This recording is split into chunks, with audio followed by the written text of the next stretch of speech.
श्री गीता जी को पढ़ने का भी अपना एक तरीका होता है और एक रस होता है। हर साधक गीता जी को अपने अपने अंदाज में पढ़ता है और उसी के अनुसार उनका रस लेता है, अर्थात भक्ति का रस लेता है।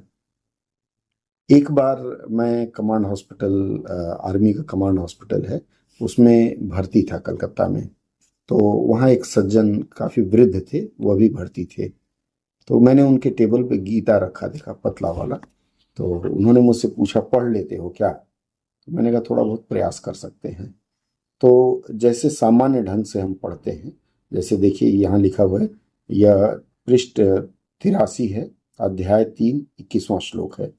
यद्दाचरति श्रेष्ठस्तत् देवेतरो जनः स यत् प्रमाणं कुरुते लोकस्तदनुवर्तते। मैंने इतना ही पढ़ा था, हालांकि मैं अपनी समझ से ठीक ही पढ़ा था, लेकिन उन्होंने मुझे काट दिया और उन्होंने कहा, नहीं, तुम्हारा यह पढ़ने का तरीका गलत है। तो मैंने कहा, फिर सर आप बताएं कैसे पढ़ा जाता है?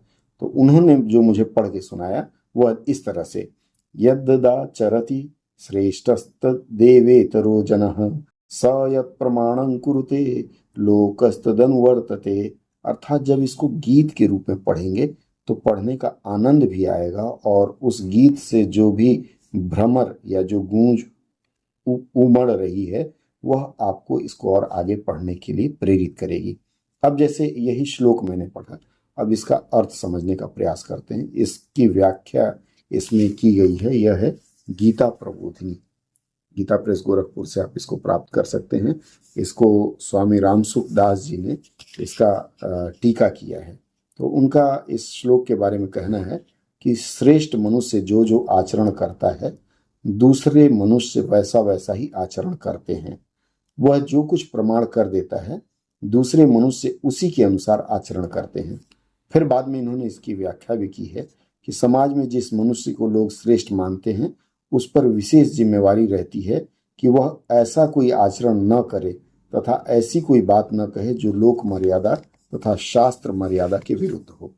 अब थोड़ा सा इसको हम समझने का प्रयास करते हैं कि श्रेष्ठ मनुष्य जो जो करता है वही दूसरे लोग उसका अनुपालन करते हैं। सफलता के सूत्र में भी आप इसको जोड़ सकते हैं कि श्रेष्ठ मनुष्य जिस रास्ते पर चल करके सफल हुए हैं, यदि आप उस रास्ते का अनुसरण करते हैं तो आप भी सफल हो सकते हैं। दूसरी ओर श्रेष्ठ मनुष्यों को भी यहाँ चेतावनी दी गई है कि देखिए, आपकी ओर सभी देखते हैं और आपका अनुपालन करते हैं। आप जिस रास्ते पर चलते हैं, लोग उसी रास्ते पर चलने का प्रयास करते हैं। अतः कभी भी भूल कर आप ऐसा कोई आचरण न करें जो मर्यादित न हो और जिस आचरण के कारण लोग आपको पथभ्रष्ट कहें या समझें, या फिर लोग उस आचरण पर चल करके स्वयं पथभ्रष्ट हों। जय श्री कृष्ण।